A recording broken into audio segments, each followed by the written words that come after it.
Terras ocultas. Os segredos congelados da Rússia. Apenas 5 homens sabiam a verdade sobre a cidade de Ozersk, enquanto mapas soviéticos mostravam apenas uma mancha verde de floresta taiga próxima aos Montes Urais. 70.000 pessoas viviam, trabalhavam e morriam atrás de cercas eletrificadas e torres de vigilância. O diretor da instalação nuclear mantinha em seu cofre uma lista manuscrita com nomes de funcionários autorizados a revelar a localização exata. Eram apenas 4 além dele próprio. Quando um engenheiro tentou enviar uma carta para sua mãe em Moscou, mencionando onde trabalhava, agentes da KGB interceptaram a correspondência antes que ela saísse da cidade fantasma. 3 dias depois, o engenheiro desapareceu dos registros.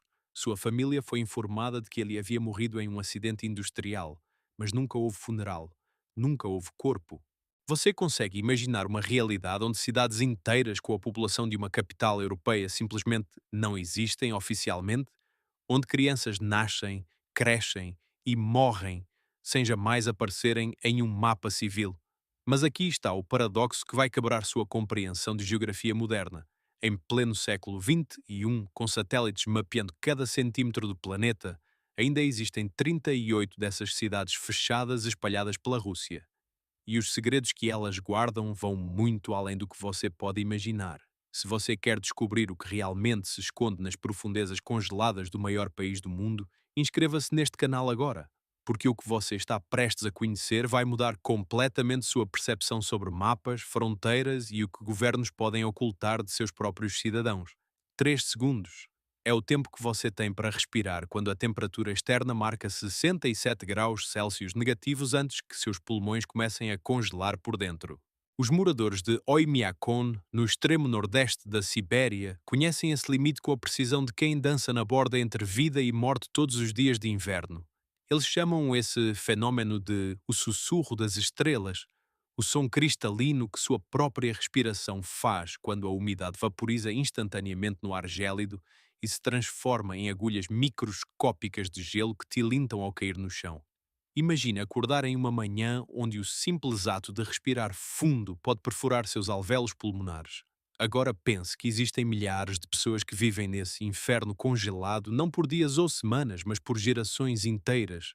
Oymyakon não é uma estação científica temporária ou um posto militar esquecido. É uma cidade habitada por 500 moradores permanentes que enfrentam invernos que duram 9 meses consecutivos.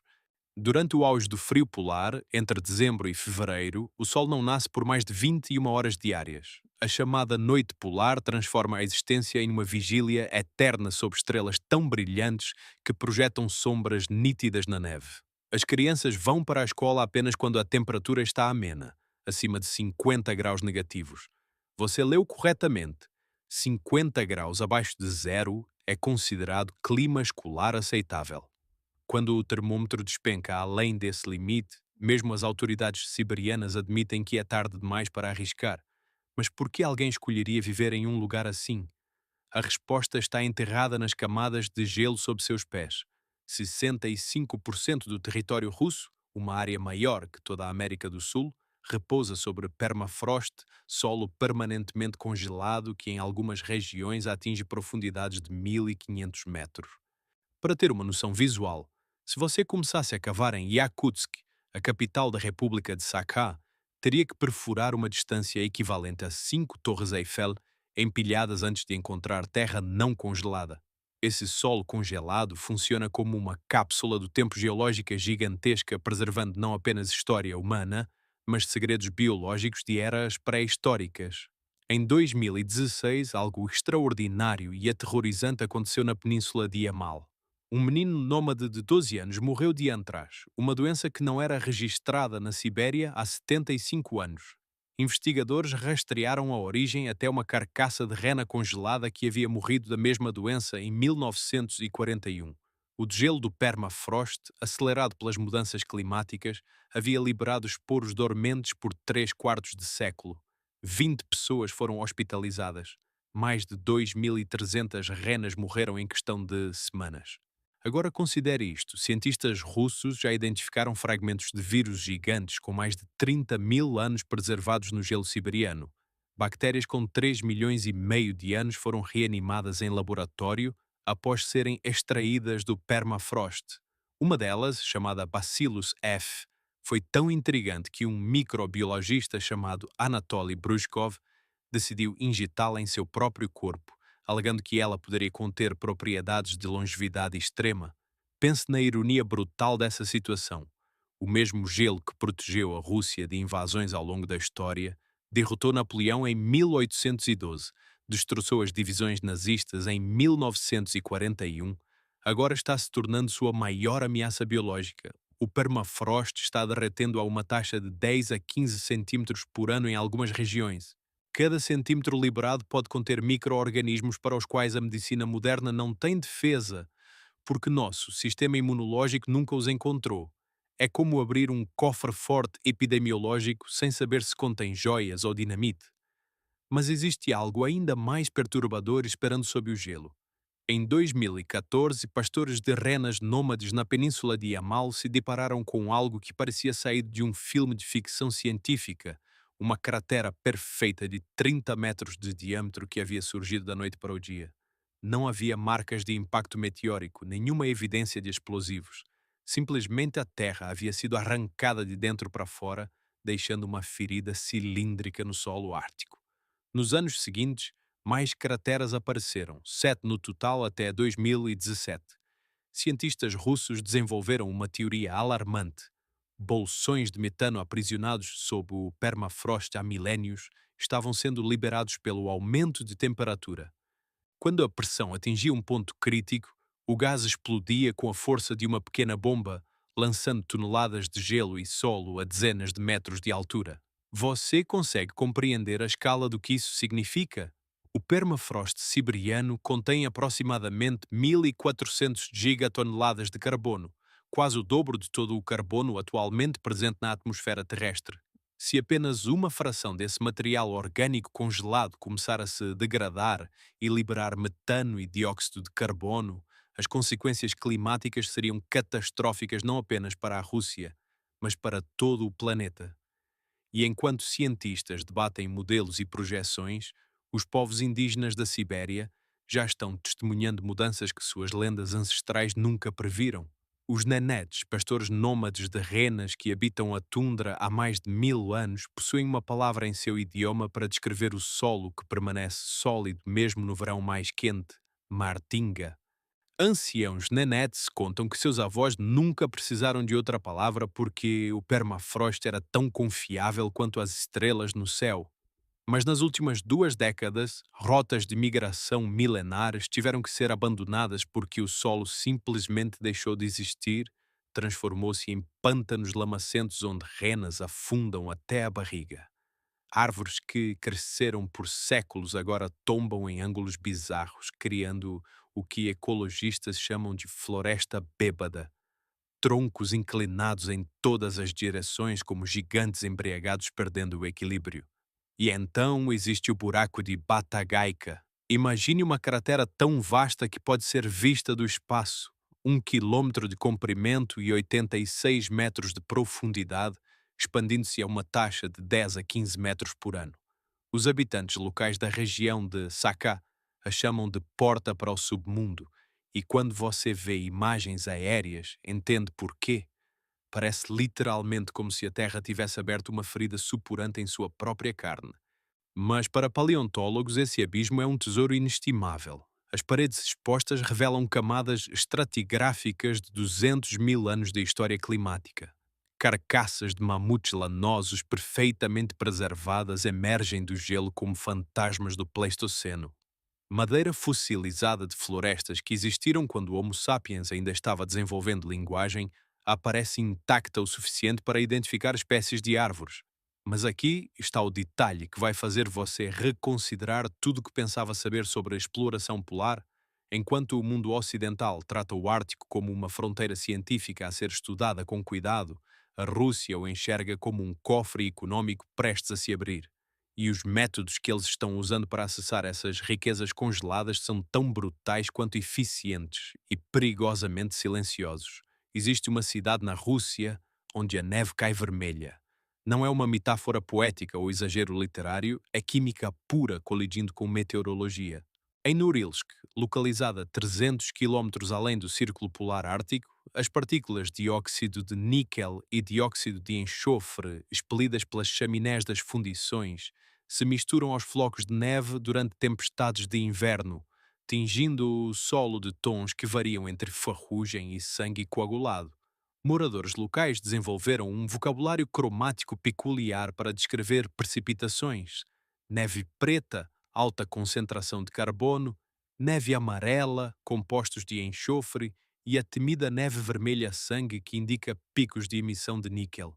Crianças em Norilsk aprendem desde cedo a não provar os flocos de neve que caem do céu, um instinto que deveria ser inconcebível para qualquer criança no planeta. Você consegue processar a violência ambiental dessa imagem? Norilsk não é uma cidade pequena esquecida no mapa. Abriga 180 mil habitantes, tornando-a uma das maiores comunidades dentro do Círculo Polar Ártico. Durante a era soviética, foi construída literalmente sobre os ossos de prisioneiros do Gulag que mineraram níquel e cobre sob condições que faziam trabalhos forçados nazistas parecerem misericordiosos. Estima-se que entre 1935 e 1956, mais de 500 mil prisioneiros passaram pelos campos de trabalho de Norilsk. Dezenas de milhares nunca saíram. Seus corpos ainda estão enterrados sob os alicerces dos prédios brutalistas que dominam a paisagem urbana. Mas aqui está o paradoxo que define a existência em Norilsk. Apesar de ser oficialmente considerada uma das cidades mais poluídas do planeta, com níveis de dióxido de enxofre que excedem os limites de segurança da Organização Mundial da Saúde em até 400 vezes durante picos industriais, pessoas continuam vivendo lá. Não por escolha romântica ou coragem idealista, mas porque Norilsk Nickel, a empresa que opera as fundições, oferece salários que são o dobro da média nacional russa. Mineiros e metalúrgicos trabalham turnos de 12 horas em temperaturas que variam de 40 graus negativos no inverno a 15 graus positivos no verão ártico, sabendo que cada ano trabalhado reduz estatisticamente sua expectativa de vida em aproximadamente um ano. Pense na matemática moral dessa troca. Trocar uma década de sua longevidade por segurança financeira para sua família. Não é uma escolha abstrata para os residentes de Norilsk. É o cálculo que fazem toda vez que renovam seus contratos de trabalho.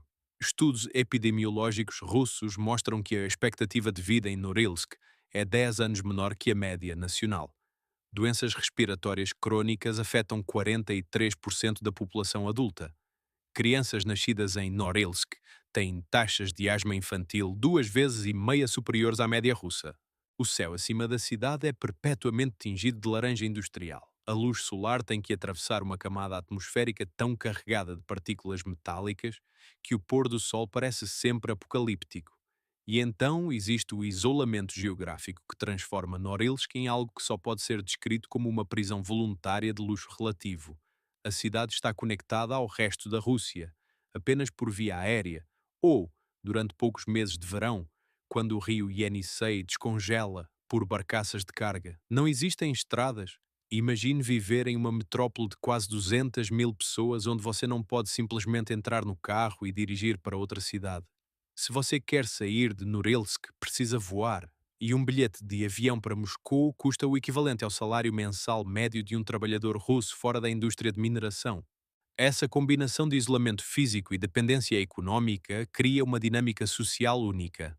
As pessoas de Norilsk desenvolvem um senso de identidade comunitária quase tribal, referindo-se a si mesmas como Norilchani, cidadãos de Norilsk, com um orgulho defensivo que mistura pragmatismo e desafio. Mas a história mais perturbadora sobre o custo humano da exploração ártica russa não está em Norilsk. Está em um lugar que oficialmente não deveria existir. Durante décadas, mapas soviéticos mostravam o lago Karachay como uma formação natural benigna nos Montes Urais do Sul.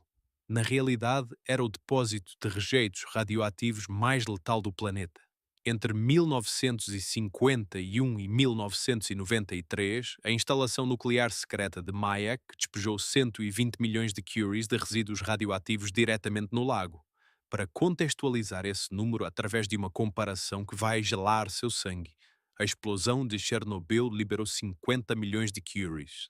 O lago Karachay continha mais que o dobro da radiação do pior acidente nuclear da história e estava completamente oculto do conhecimento público. Nos anos 90, medições realizadas por cientistas russos após a queda da União Soviética revelaram algo inacreditável. Ficar na margem do lago Karachay por apenas uma hora exporia você a 600 roentgens de radiação, uma dose absolutamente letal. Você não desenvolveria câncer eventualmente. Você morreria de síndrome aguda de radiação em questão de dias ou semanas, com seus tecidos se desintegrando de dentro para fora. Durante verões secos, quando o nível da água baixava, partículas radioativas secas eram levadas pelo vento através das estepes uralianas, contaminando vilarejos a quilómetros de distância. Moradores locais desenvolveram taxas de leucemia e malformações congénitas tão elevadas que médicos regionais começaram a suspeitar de algo catastrófico, mas foram silenciados por ordens de Moscou.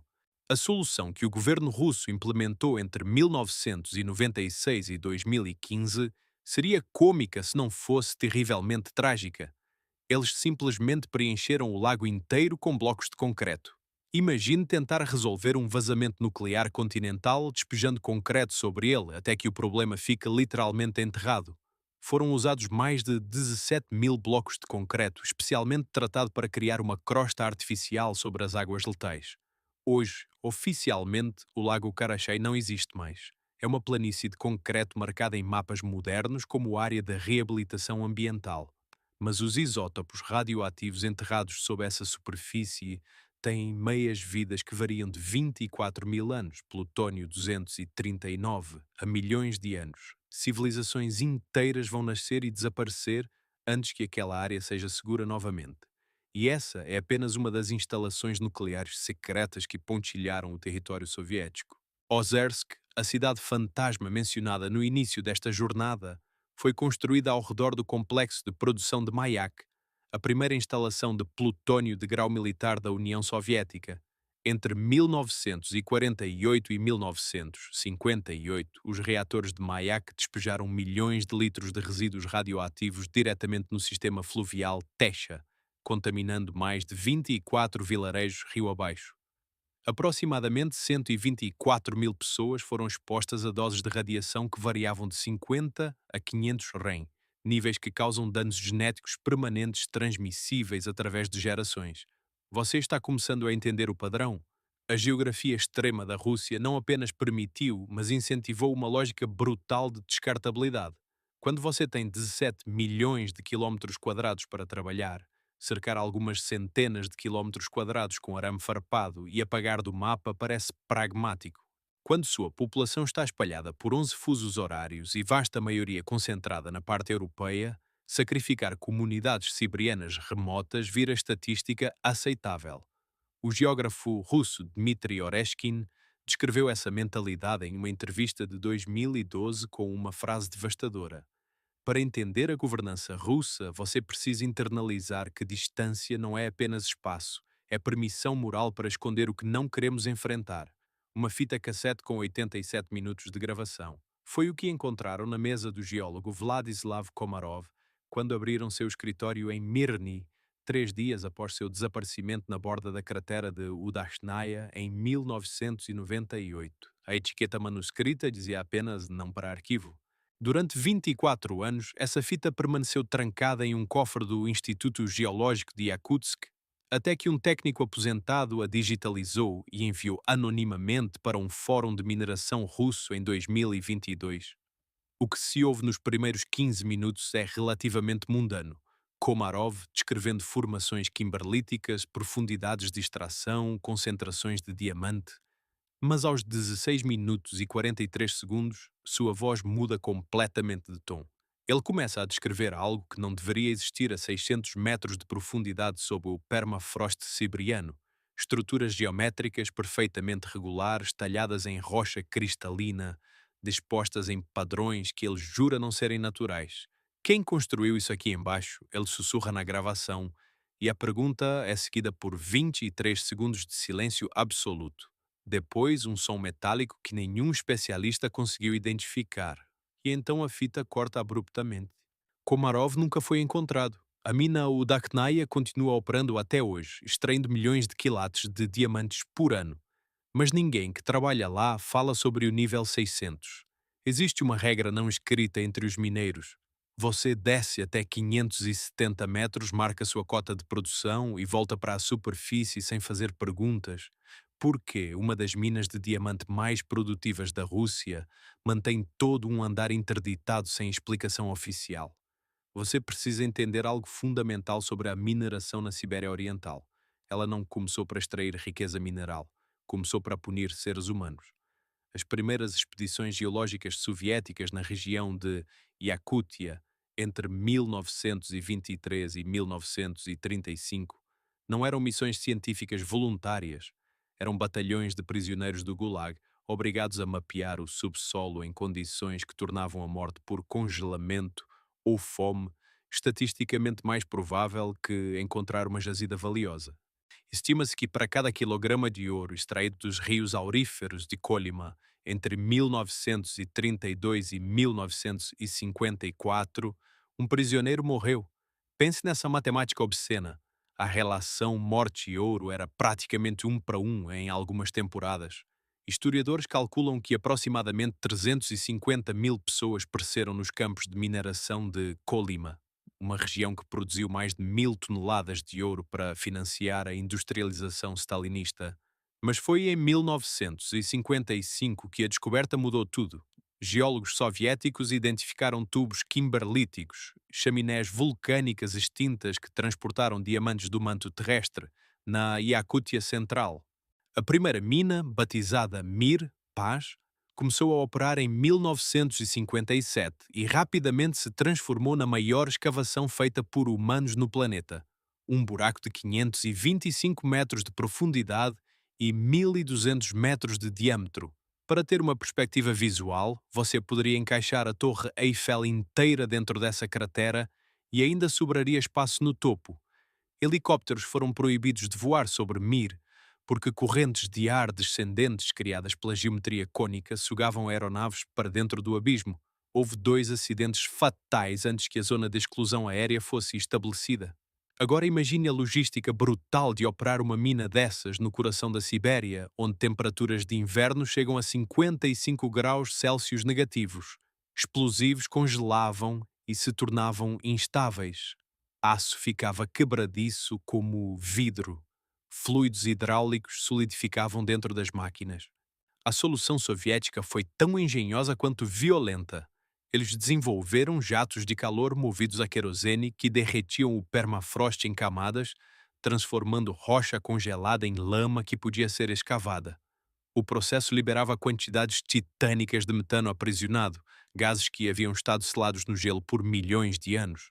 Mineiros trabalhando nos níveis mais profundos relatavam episódios de desorientação súbita, alucinações visuais, sensação de presença invisível. Médicos da mina atribuíam isso à intoxicação por metano e monóxido de carbono, mas alguns dos relatos desafiavam explicações químicas simples. Em 1981, uma equipe de perfuração no nível 420 da mina Mir rompeu uma cavidade natural, uma bolha no Kimberlito que os geólogos estimaram ter-se formado há 120 milhões de anos durante o período Cretáceo. Quando bombearam a água acumulada e desceram para inspecionar, encontraram algo biologicamente impossível: colônias de organismos vivos que se assemelhavam a fungos, mas que análises posteriores mostraram não pertencer a nenhum reino taxonómico conhecido. As estruturas celulares não continham DNA convencional. Reproduziam-se por um mecanismo que biólogos da Academia de Ciências de Moscou descreveram como divisão assimétrica controlada por gradientes de pressão. Você consegue processar as implicações? Vida que evoluiu completamente isolada da biosfera superficial sob quilómetros de rocha, sem luz solar, sem oxigênio, em temperaturas sub-zero. Um ecossistema alienígena no coração da Terra. 5 amostras foram enviadas para laboratórios especializados em Novosibirsk. 3 morreram sob luz UV, em questão de minutos. Uma se desintegrou ao contato com oxigênio atmosférico. A quinta foi mantida em uma câmara pressurizada, simulando condições subterrâneas, e sobreviveu por 14 meses antes de entrar em um estado de dormência cristalina, essencialmente virando rocha. Relatórios sobre essa descoberta foram classificados como secreto até 1996, quando pesquisadores ocidentais começaram a fazer perguntas após a queda da União Soviética. O Ministério de Recursos Naturais russo admitiu a existência das amostras, mas afirmou que todas haviam sido perdidas durante reorganização administrativa. Nenhum paper científico foi publicado, nenhuma fotografia foi liberada e a cavidade no nível 420 foi selada com concreto reforçado, oficialmente por risco de colapso estrutural. Mas deixe-me apresentar a você o verdadeiro mistério geológico que a Rússia não consegue esconder porque é grande demais para ser enterrado: o buraco de Batagaica. Localizado na República de Sakha, é uma mega cratera de gelo que cresce exponencialmente a cada ano. Atualmente mede 1 quilômetro de comprimento, 800 metros de largura e 86 metros de profundidade. Para os habitantes iacutos da região, ele tem um nome que traduz perfeitamente sua aparência apocalíptica: porta para o submundo. E quando você vê imagens de satélite, a metáfora se torna literal. É como se a Terra tivesse aberto uma ferida supurante, expondo camadas de história planetária que deveriam permanecer enterradas. A cratera começou a se formar nos anos 60, quando o desmatamento soviético para madeira removeu a camada isolante de vegetação que protegia o permafrost. Sem essa proteção, o solo congelado começou a derreter e o que estava congelado há 200 mil anos começou a emergir. Carcaças de mamutes lanosos com carne tão preservada que cães locais a devoraram antes que cientistas chegassem ao local. Rinocerontes lanosos com chifres intactos. Bisões estepes com pelos ainda grudados na pele mumificada. Madeira fossilizada de espécies de árvores que foram extintas quando o Homo sapiens ainda estava aprendendo a fazer fogo. Cada camada estratigráfica é uma cápsula do tempo climática. Você pode ler a história das eras glaciais apenas observando as tonalidades de gelo e sedimento compactado, mas aqui está o detalhe que transforma essa maravilha paleontológica em uma bomba relógio climática. O buraco de Batagaica está liberando aproximadamente 400 a 600 mil toneladas de carbono por ano. Esse carbono estava aprisionado no permafrost na forma de matéria orgânica, plantas mortas, animais decompostos, micróbios fossilizados. Quando derrete, micróbios contemporâneos atacam essa matéria orgânica antiga e a convertem em metano e dióxido de carbono. É um feedback loop catastrófico. O aquecimento derrete o permafrost, que libera gases de efeito estufa, que aumentam o aquecimento, que derretem mais permafrost. E isso está acontecendo não apenas em Batagaica, mas em milhares de pontos através da vasta tundra siberiana. Cientistas russos do Instituto Melnikov de Permafrost, em Yakutsk, instalaram sensores no fundo da cratera em 2018. O que eles mediram foi tão alarmante que levou à publicação de um alerta urgente na revista Nature Geoscience. A taxa de expansão da cratera estava acelerando. Em 2005, crescia cerca de 10 metros por ano. Em 2015, eram 15 metros. Em 2020, atingiu 22 metros em uma única temporada de verão. Se essa progressão continuar, Batagaica pode atingir 3 quilômetros de extensão até 2040. Uma ferida aberta no permafrost siberiano que literalmente muda a geografia regional. E então, existe algo ainda mais perturbador esperando dentro do gelo: a península de Yamal e suas crateras explosivas. Você se lembra delas? As formações misteriosas que apareceram começando em 2014? Pesquisadores russos finalmente desvendaram o mecanismo em 2020. Bolsões de metano aprisionados sob camadas de permafrost estavam sendo aquecidos pelas mudanças climáticas. Conforme a pressão aumentava, o gás rompia a barreira de gelo acima como uma erupção vulcânica, mas sem lava, apenas força explosiva pura. O que eles não divulgaram amplamente é que existem milhares desses bolsões mapeados através da Sibéria Ocidental. Cada um é uma bomba de metano com um pavio climático, e ninguém pode prever quando o próximo vai explodir. Mas aqui está a tragédia humana escondida dentro dessa crise ecológica. Os nenetes, pastores nômades de renas que habitam a península de Yamal há mais de 1000 anos, estão testemunhando o colapso de um modo de vida milenar em tempo real. Rotas de migração que suas famílias seguiram por 40 gerações estão se tornando intransitáveis. Solo que era confiável como pedra no verão agora vira pântano lamacento, lagos aparecem onde antes havia pasto firme, e suas reinas, os animais dos quais depende toda a sua existência material, cultural e espiritual, estão morrendo de doenças que nunca existiram na tundra antes do degelo. O surto de Antraz em 2016 não foi um incidente isolado, foi um prenúncio. Uma carcaça de rena que morreu de antraz em 1941 ficou perfeitamente preservada no permafrost por 75 anos. Quando o gelo derreteu durante um verão excepcionalmente quente, os esporos da bactéria Bacillus anthracis, que podem sobreviver em estado dormente por séculos, foram liberados. Renas pastando naquela área se infectaram. Um menino nenete de 12 anos chamado Alexander Mikirov teve contato com um animal doente e contraiu a forma pulmonar da doença. Ele morreu em um hospital em Salekhard 3 dias depois, vomitando sangue enquanto seus pulmões se desintegravam. Mais de 20 pessoas foram hospitalizadas. 2.300 renas tiveram que ser abatidas para conter o surto. E o governo russo teve que mobilizar tropas do exército com trajes de proteção biológica para incinerar as carcaças. Uma operação de quarentena militar em plena tundra ártica. Os nenetes chamam isso de a vingança da terra. Suas tradições xamânicas ensinam que o permafrost é sagrado, é onde os espíritos dos ancestrais dormem. Perturbá-lo traz maldições. Por séculos, essa crença foi metáfora espiritual. Agora está se revelando literalmente profética.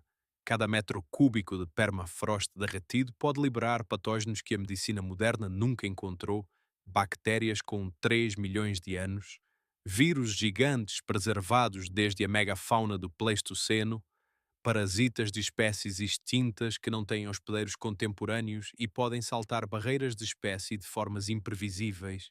Estamos abrindo uma biblioteca biológica de pandemias potenciais sem saber quais volumes estão dentro. E isso nos leva ao experimento mais controverso e absolutamente insano já conduzido por um cientista russo com permafrost. Anatoly Broshkov, chefe do Departamento de Geocriologia da Universidade Estadual de Moscou, injetou em si mesmo uma bactéria de 3 milhões e meio de anos chamada Bacillus F. Ele a encontrou em uma amostra de permafrost coletada na Yakutia em 2009. Testes iniciais em camundongos mostraram que a bactéria parecia prolongar a vida dos animais e aumentar sua fertilidade.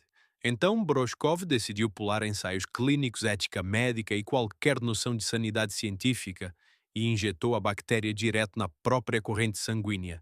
Isso foi em 2015. Você sabe o que é mais perturbador? Ele ainda está vivo. Aos 68 anos, afirma sentir-se mais energético, não ter contraído gripe em 7 anos e continua trabalhando turnos que exauririam pesquisadores décadas mais jovens. A comunidade científica internacional está dividida entre fascinação e horror. Ninguém sabe se ele encontrou acidentalmente a fonte biológica da longevidade ou se está incubando uma praga que pode se manifestar em anos. Mas a verdade mais sombria sobre a relação da Rússia com seu subsolo congelado não está nos laboratórios nem nas minas. Está nas cidades que literalmente desaparecem quando o gelo derrete sob elas. Pratos ainda estão sobre as mesas, livros escolares abertos em carteiras enfileiradas, roupas penduradas em varais entre prédios. Isso é o que você encontra quando entra em Kadichan, uma cidade fantasma mineira na Oblast de Magadan, que foi oficialmente fechada em 1996. Mas aqui está o detalhe que nenhum documentário ocidental menciona. Kadikchan não foi abandonada por colapso econômico ou exaustão de recursos. Foi evacuada às pressas porque os prédios começaram a afundar no solo. O permafrost sob os alicerces estava derretendo mais rápido do que engenheiros soviéticos haviam previsto. Rachaduras apareceram nas fundações de concreto, tubulações de aquecimento se romperam. Em 1996, uma explosão de gás matou 6 mineiros quando um cano de metano, distorcido pelo deslocamento do solo, rompeu. Autoridades decidiram que era mais barato evacuar 12.000 pessoas do que estabilizar a cidade. Deram às famílias 30 dias para empacotar o que conseguissem carregar. Trens especiais chegaram para transportar moradores para Magadan e outras cidades, e então Kadikchan foi abandonada ao silêncio ártico. Hoje, quando exploradores urbanos ilegais entram na zona de exclusão, encontram uma cápsula do tempo soviética congelada no momento exato de seu abandono. Mas com uma diferença crucial: os prédios estão tortos. O assentamento do permafrost criou afundamentos diferenciais. Algumas estruturas tombaram 10 graus, outras 15. Parece uma cidade bêbada, inclinada em ângulos impossíveis, como se a própria gravidade tivesse enlouquecido. E isso está acontecendo em dezenas de assentamentos através da Sibéria e do Ártico russo. Tixi, Chokurdak, Chersky, cidades com milhares de habitantes vivendo literalmente sobre gelo que está derretendo sob seus pés. Você consegue imaginar acordar uma manhã e perceber que sua casa afundou 15 centímetros durante a noite? Abrir a porta e encontrar rachaduras novas nas paredes? Ver o chão do seu apartamento inclinado como o convés de um navio em tempestade? Esse é o cotidiano em Tixi, um porto ártico de 5.000 habitantes na costa do mar de Laptev. Engenheiros municipais realizam inspeções de estabilidade estrutural 3 vezes por ano. Prédios que reprovam são evacuados e demolidos. Mas demolir estruturas em permafrost é perigoso. Explosivos podem desestabilizar ainda mais o solo, criando efeito cascata. Então usam corte térmico, sopram ar quente concentrado nas fundações de concreto até que ele amoleça o suficiente para ser partido. É como derrubar uma cidade um prédio de cada vez, enquanto moradores assistem suas memórias virarem escombros. Mas existe uma segunda classe de cidades fantasmas russas que não aparecem em nenhum mapa civil, não por acidente, mas por design deliberado. Retornamos às Atos, as cidades administrativas territoriais fechadas. 38 delas ainda existem oficialmente. Mas quantas foram desativadas e simplesmente apagadas dos registros? Quantas permanecem cercadas por arame farpado, patrulhadas por guardas do FSB, mas completamente vazias? Esta é a fronteira onde geografia política e segredo estatal se fundem em algo quase metafísico. 3 homens desapareceram em maio de 2008 enquanto pescavam no lago Labinkir, na República de Sakha. Pescadores locais encontraram seu barco 6 dias depois, flutuando vazio perto da margem oriental. Os motores estavam desligados. Os remos estavam amarrados em seus lugares. As caixas de equipamento estavam intactas, mas não havia sinais de luta, sangue ou qualquer indicação de acidente. As 3 varas de pesca ainda estavam posicionadas sobre a borda, como se os homens tivessem simplesmente evaporado enquanto esperavam as capturas. Autoridades conduziram buscas durante 2 semanas. Mergulhadores exploraram até 50 metros de profundidade, helicópteros varreram quilómetros de costa, equipes terrestres peneiraram florestas circundantes. Nada, nem corpos, nem roupas, nem rastros. Os homens desapareceram sem deixar vestígio físico em um lago de montanha remoto que tem sido cenário de relatos inexplicáveis por séculos. Porque Labinkir não é um lago comum. Com 62 km² e mais de 80 metros de profundidade em alguns pontos, ele permanece misteriosamente não congelado durante o inverno siberiano, um fenômeno térmico que cientistas atribuem a nascentes geotérmicas subaquáticas, mas que locais e acutos interpretam como evidência de que algo vivo aquece a água de dentro. As lendas falam do demónio de Labinkir, uma criatura massiva que, segundo testemunhos, emerge ocasionalmente para atacar animais na margem. Descrições variam, mas convergem em detalhes perturbadores. Comprimento estimado entre 5 e 10 metros, pele escura e lisa, cabeça que se projeta acima da água, revelando uma mandíbula com dentes cônicos. Cético? Você deveria ser. Mas então considere isto. Em 1953, Viktor Tverdokhlebov, um geólogo da Academia de Ciências Soviética, estava conduzindo levantamento topográfico na região quando testemunhou algo emergir do centro do lago. Ele descreveu em seu relatório oficial, não em uma publicação sensacionalista, mas em documentação científica arquivada, um objeto biológico de dimensões incompatíveis com espécies conhecidas na região, que criou ondas grandes o suficiente para balançar violentamente sua embarcação de alumínio a 50 metros de distância. Expedições mais recentes têm produzido evidências igualmente perturbadoras. Em 2012, um grupo de criptozoologistas russos usando sonar de varredura lateral detectou uma massa móvel a 73 metros de profundidade que media aproximadamente 7 metros de comprimento. O objeto se moveu lateralmente por 17 minutos antes de descer além do alcance do equipamento. Céticos apontam que salmões gigantes da espécie Rucho taiman podem atingir 2,5 metros de comprimento na Sibéria, mas de 7 metros, isso entraria em território de espécies extintas, plasiosauros, basilosauros, criaturas que só deveriam existir no registro fóssil.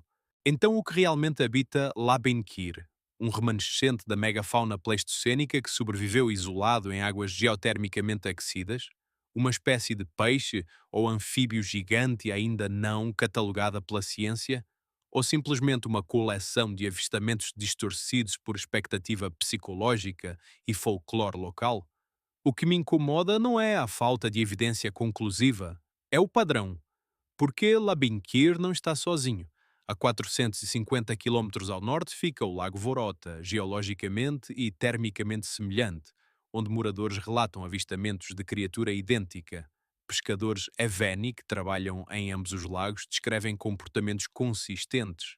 A criatura aparece predominantemente durante o final do outono e início da primavera, períodos de transição quando a temperatura da água cai rapidamente. Ela parece evitar embarcações motorizadas, mas mostra curiosidade por barcos a remo silenciosos. E em múltiplos relatos separados por décadas, testemunhas descrevem um som específico, um ronco gutural subaquático que vibra através dos cascos de madeira, sentido mais do que ouvido. Agora considera a biologia extremófila que já discutimos, organismos vivendo em ecossistemas isolados sob quilómetros de rocha e gelo. Se a vida pode evoluir em bolsões selados por milhões de anos dentro de permafrost e minas de diamante, por que não em lagos profundos geotermicamente ativos que permaneceram estáveis através de eras glaciais? Labinkir tem 2 milhões de anos. Isso é tempo evolutivo suficiente para especiação radical. E aqui está o detalhe que cientistas russos não gostam de admitir publicamente, mas sussurram em conferências privadas. Nunca foi conduzido um levantamento biológico completo do fundo de Labinkir. Ninguém mapeou sua ecologia bêntica. Ninguém coletou amostras de DNA ambiental de sedimentos profundos. Por quê? Porque a República de Sakha é tão vasta e subfinanciada que existem literalmente milhares de lagos sem nenhum estudo científico documentado. Labenkir poderia abrigar uma espécie endémica gigante e ninguém saberia até que um espécime morto encalhasse. E mesmo assim, em um local tão remoto quanto tempo levaria até que cientistas chegassem antes que a carcaça fosse devorada por necrófagos ou se decompusesse. Mas vou-te propor algo ainda mais perturbador. E se os 3 pescadores que desapareceram em 2008 encontraram exatamente o que a criatura da Labinkir é, e foi isso que os matou? E se suas mortes foram tão violentas ou bizarras que autoridades decidiram classificar os detalhes para evitar pânico? Porque aqui está um fato que você pode verificar. Os arquivos de investigação do desaparecimento de 2008 foram movidos da delegacia local de Tomtor para o quartel-general da Polícia Regional em Yakutsk 3 meses após as buscas serem encerradas. E quando jornalistas solicitaram acesso sob leis de liberdade de informação em 2015, foram informados de que os documentos estavam em revisão administrativa permanente, um status legal que efetivamente os torna inacessíveis indefinidamente. Por que bloquear acesso a arquivos de um acidente de pesca, a menos que não tenha sido um acidente? A menos que algo tenha sido encontrado durante as buscas que não pode ser explicado sem abrir portas que governos preferem manter fechadas. E isso nos leva ao mistério que define o relacionamento da Rússia com sua própria vastidão. O país é tão imenso que pedaços inteiros dele permanecem fundamentalmente desconhecidos, não apenas não explorados, literalmente desconhecidos. Regiões onde humanos nunca pisaram, vales nunca fotografados, lagos nunca nomeados. Em 2017, cientistas russos, usando imagens de satélite de alta resolução, identificaram uma cadeia montanhosa previamente não mapeada na Iacútia Oriental. Picos de mais de 2.000 metros de altitude que simplesmente não apareciam em cartografia anterior.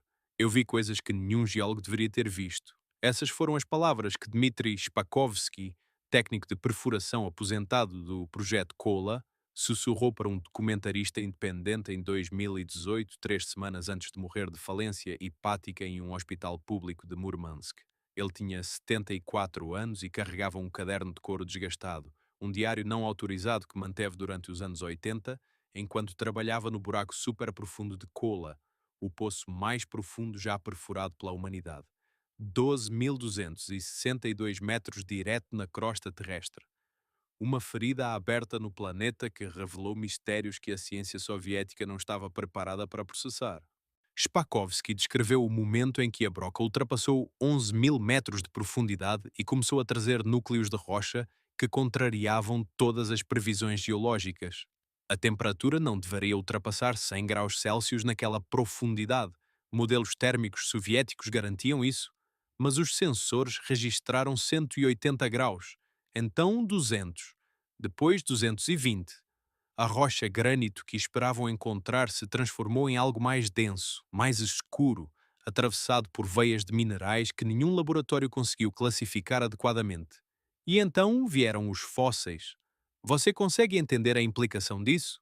Fósseis microscópicos de organismos marinhos a mais de 12 quilómetros abaixo da superfície, em camadas de rocha que, segundo a teoria geológica aceita, nunca estiveram submersas. Como eles chegaram lá? Através de processos tectónicos que não compreendemos? Ou nossa cronologia geológica fundamental está errada? Mas o que fez Spakovsky parar de dormir não foram as anomalias científicas, foi o som. Em maio de 1989, engenheiros baixaram um microfone resistente a alta temperatura até 11.500 metros, uma profundidade onde nenhum instrumento de áudio jamais havia operado. O que gravaram durante 19 minutos contínuos antes do equipamento falhar foi oficialmente classificado como ruído tectónico de placas sob estresse. Mas Spakovsky estava na sala de controle quando tocaram a gravação pela primeira vez. Ele descreveu um rugido baixo, subsônico, que fazia os dentes vibrarem mesmo através de alto-falantes blindados. E sobre esse rugido, intermitentemente, algo que parecia vocalizações, não humanas, não animais, mas orgânicas, padrões rítmicos que sugeriam estrutura, quase como linguagem comprimida pelo peso de 12 quilómetros de rocha. Agora você provavelmente está pensando, lenda urbana, o mito dos gritos do inferno que circula na internet há décadas. E você estaria certo em ser cético. Aquela história específica foi provada como fraude criada por um professor de arte norueguês nos anos 90. Mas deixe-me te contar o que ninguém discute.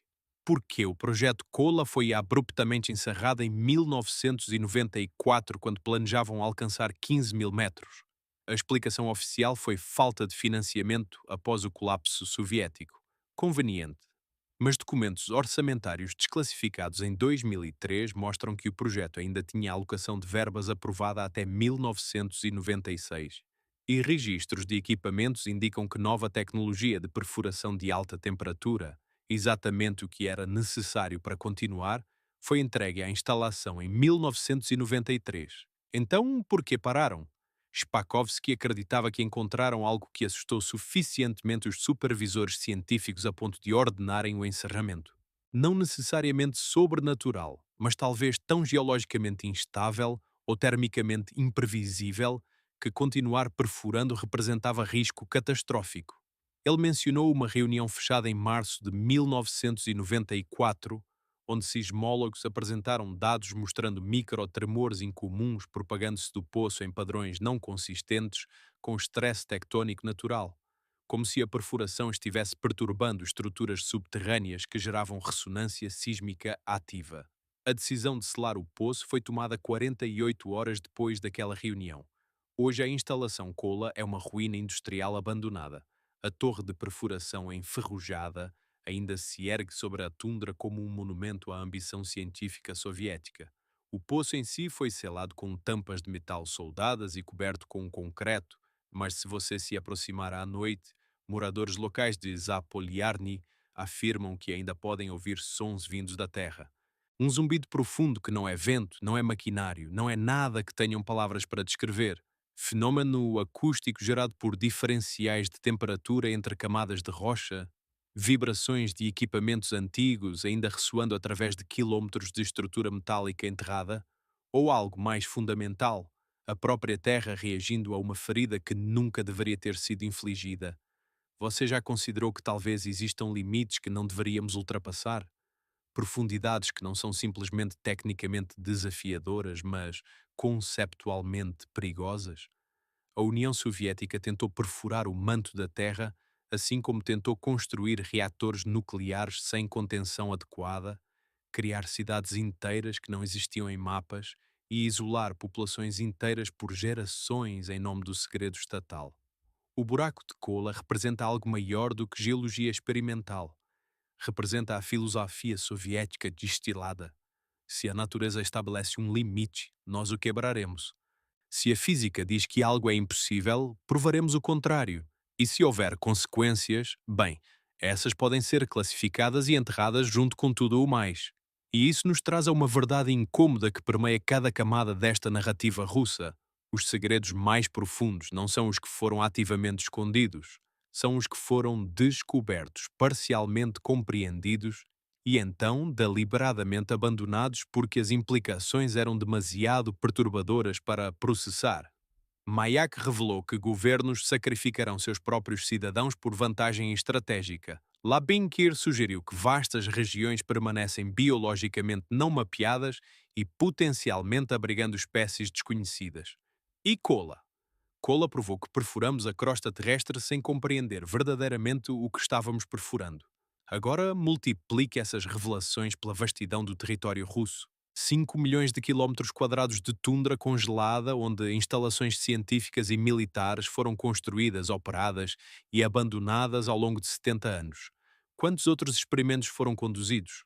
Quantos outros projetos alcançaram resultados tão anômalos que foram silenciosamente encerrados? E quantos arquivos ainda estão selados em bunkers governamentais, esperando, se é que algum dia será, o momento politicamente conveniente para serem desclassificados? E você? O que acha que realmente está enterrado sob quilômetros de gelo e segredo soviético? Deixe sua teoria nos comentários. Quero saber se você acredita que existem descobertas que governos nunca revelarão, não importa quanto tempo passe. Março de 2016. Um pastor de renas Nenets, chamado Ilya Khudi, tropeçou em algo emergindo do permafrost derretido na península de Yamal, literalmente o fim do mundo em língua Nenet. A princípio, ele pensou ser um tronco petrificado, mas quando se aproximou, reconheceu os contornos inconfundíveis de uma carcaça de filhote de mamute. O corpo estava tão perfeitamente preservado que pelos castanhos ainda cobriam a pele, órgãos internos permaneciam intactos e sangue líquido, sangue de 10 mil anos de idade, ainda fluía de veias congeladas quando cientistas fizeram a primeira incisão. Eles o batizaram de Yucca. E Yucca revelou algo que transformou o permafrost de curiosidade geológica em bomba relógio biológica. Amostras de tecido continham bactérias viáveis, não esporos dormentes, células bacterianas ativamente metabolizando em temperaturas de menos 60 graus Celsius. Espécies que não existem em nenhum banco de dados microbiológico moderno porque foram isoladas do mundo por milénios. E aqui está o detalhe que deveria te fazer perder o sono. Quando essas bactérias foram expostas a condições laboratoriais contemporâneas, se replicaram agressivamente. Sistemas imunológicos modernos, sejam de ratos de laboratório ou culturas de células humanas, não tinham defesas evolutivas contra elas. Porquê? Porque essas linhagens microbianas divergiram antes que mamíferos modernos desenvolvessem suas respostas imunológicas atuais. Agora escale isso. 2/3 da Rússia, 11 milhões de quilómetros quadrados, são um permafrost. E esse permafrost está derretendo a uma taxa acelerada documentada por satélites da NASA e observações terrestres russas. Entre 2005 e 2015, a profundidade de gelo sazonal na Iacútia aumentou de 1,5 m para 2,5 m. Estruturas geológicas que estiveram congeladas desde a última era glacial estão se tornando ativas pela primeira vez em 12 mil anos. E o que está saindo desse gelo? Em julho de 2016, uma onda de calor no círculo ártico da Rússia elevou temperaturas acima de 35 graus Celsius, 20 graus acima do normal para aquela latitude. O permafrost superficial derreteu expondo uma carcaça de rena que morrera de antraz 75 anos antes durante um surto em 1941. Esporos de Bacillus anthracis permaneceram viáveis no solo congelado por 3/4 de século. Quando a carcaça descongelou, esporos foram reativados. 12 dias depois, uma criança Nenets de 12 anos chamada Alexander Herder morreu de antraz. 2.300 renas foram infectadas. 90 pessoas hospitalizadas. Um patógeno da Segunda Guerra Mundial ressurgiu porque o congelador natural que o continha falhou, e Antraz é apenas o começo. Cientistas do Instituto de Virologia Vector em Novosibirsk, ironicamente uma instalação que costumava desenvolver armas biológicas soviéticas e agora estuda ameaças virais emergentes, estão rastreando o que chamam de perfil microbiológico do permafrost. Eles identificaram DNA viral de varíola em amostras de solo siberiano. Não o vírus vivo ainda, mas material genético suficientemente preservado para potencialmente ser reconstruído. E em camadas mais profundas, em gelo com mais de 30 mil anos, encontraram evidências de vírus gigantes, Pitovírus sibericum, Molivírus sibericum, que infectam amebas, mas representam um mistério evolutivo porque possuem genomas maiores que algumas bactérias. Aqui está a pergunta que nenhum virologista quer fazer publicamente, mas todos consideram privadamente: o que mais está congelado lá embaixo? A pandemia de gripe de 1918 matou 50 milhões de pessoas. Corpos de vítimas foram enterrados em cemitérios do Círculo Ártico que agora estão derretendo. Expedições polares soviéticas dos anos 20 e 30 experimentaram surtos de doenças não identificadas que mataram equipes inteiras. Seus corpos foram deixados onde caíram, cobertos por neve que se transformou em gelo permanente. Até agora, estações científicas abandonadas na Sibéria contêm freezers de pesquisa biológica que perderam energia décadas atrás, mas cujos conteúdos foram naturalmente preservados por frio ambiente. Até que esse frio não seja mais suficiente, a Rússia enfrenta algo que nenhum outro país experimenta nesta escala. Seu solo está se transformando de repositório estático em ecossistema ativo. E não estamos falando apenas de ameaças microbiológicas. O degelo do permafrost libera metano, um gás de efeito estufa 28 vezes mais potente que dióxido de carbono, em volumes que alteram cálculos climáticos globais. Explosões de bolsões de gás sob pressão criaram crateras como a de Batagaica, que locais chamam de porta para o submundo, um abismo de expansão que já engoliu 1 quilômetro quadrado de floresta e continua crescendo 15 metros por ano. Dentro daquela cratera, carcaças de bisões da estepe, lobos gigantes e rinocerontes lanudos emergem de paredes de gelo como testemunhos de um mundo perdido. Mas junto com esses fósseis espetaculares vêm micróbios sobre os quais não sabemos nada. Você consegue perceber a ironia brutal aqui? A União Soviética construiu cidades inteiras em permafrost porque acreditava que o solo congelado era mais estável que rocha. Fundações eternas para suas ambições imperiais no Ártico. Norilsk, Vorkuta, Igarka, cidades industriais erguidas sobre estacas fincadas em solo que supostamente nunca derreteria. Mas agora, esses mesmos edifícios estão afundando conforme o permafrost amolece.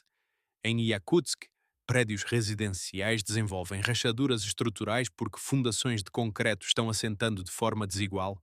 Estradas asfaltadas ondulam como pistas de skate conforme o solo subjacente perde coesão. E em vilarejos remotos ao longo do mar de Laptov, famílias estão sendo evacuadas porque suas casas literalmente deslizam para crateras que se abrem durante a noite. A paisagem russa está se tornando geologicamente instável numa escala que desafia a compreensão ocidental. Imagine acordar e descobrir que o chão sob sua cidade não é mais sólido, que estruturas projetadas para durar séculos começam a desmoronar em décadas, que cada verão traz novas crateras, novos desabamentos, novos colapsos de infraestrutura, porque o próprio conceito de fundação permanente tornou-se obsoleto. E sobreposto a isso está a questão microbiológica. O que está sendo liberado conforme essas camadas antigas se tornam expostas? Em 2020, pesquisadores da Universidade Federal do Nordeste, em Yakutsk, publicaram um estudo sobre microbiomas pleistocênicos, comunidades bacterianas extraídas de núcleos de gelo com mais de 50 mil anos. Eles identificaram 23 linhagens que não correspondem a nenhuma bactéria conhecida no sistema de classificação atual. Algumas demonstraram resistência a todos os antibióticos testados, não porque evoluíram resistência através de exposição farmacológica moderna, mas porque nunca foram suscetíveis em primeiro lugar. Suas paredes celulares têm estruturas químicas fundamentalmente diferentes. E quando expostas a células de mamíferos em cultura, 5 dessas linhagens demonstraram citotoxicidade, capacidade de matar células hospedeiras através de mecanismos que imunologistas ainda estão tentando decodificar. Isso não é ficção científica, é microbiologia de fronteira acontecendo agora mesmo em laboratórios subfinanciados através da Rússia Ártica, enquanto o permafrost derrete mais rápido do que cientistas conseguem estudá-lo. E aqui está a parte que deveria aterrorizar formuladores de políticas públicas. Não existe coordenação internacional para monitorar ou responder a essa ameaça. A Rússia possui a vasta maioria do permafrost do planeta, mas opera com orçamentos científicos fracionados e infraestrutura de saúde pública já tensionada. Se um patógeno genuinamente perigoso emergir de gelo derretido em uma região remota, quanto tempo levaria para ser identificado? Para ser contido? Lembra do Antrasa em 2016? Levou 2 semanas para equipes médicas chegarem às comunidades afetadas porque a infraestrutura de transporte no Ártico russo é praticamente inexistente. E então há a dimensão militar que ninguém quer discutir abertamente. Durante a Guerra Fria, a União Soviética conduziu testes de armas biológicas no Ártico precisamente porque o frio extremo era visto como contenção natural. Instalações em Novaya Zemlya e outras ilhas do Ártico eram usadas para testar agentes que eram demasiado perigosos para manusear em latitudes temperadas. Quando esses programas foram encerrados, oficialmente em 1992, após a adesão da Rússia à Convenção de Armas Biológicas, o material residual não foi neutralizado, foi congelado in situ. E agora? Agora essas zonas de contenção permanente estão começando a derreter. Então aqui estamos, o maior país do mundo construído sobre uma bomba relógio geológica e microbiológica que está lenta e inexoravelmente despertando. Não há precedente histórico para o que a Rússia está experimentando. Nenhuma nação jamais teve que lidar com transformação ambiental nesta escala, ao mesmo tempo que gerencia segredos industriais e militares de 70 anos enterrados no mesmo território que está mudando. E a verdade mais perturbadora de todas?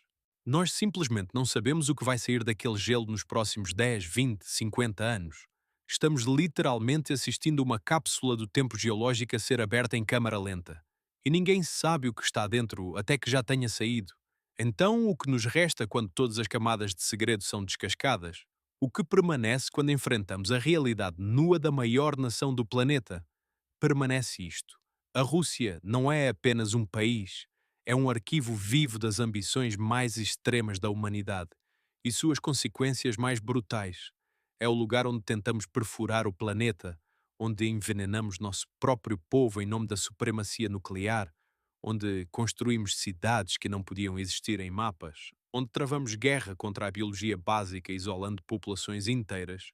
E agora, enquanto o permafrost derrete e arquivos soviéticos lentamente se abrem, estamos começando a ver o verdadeiro custo de 70 anos de segredo imperial.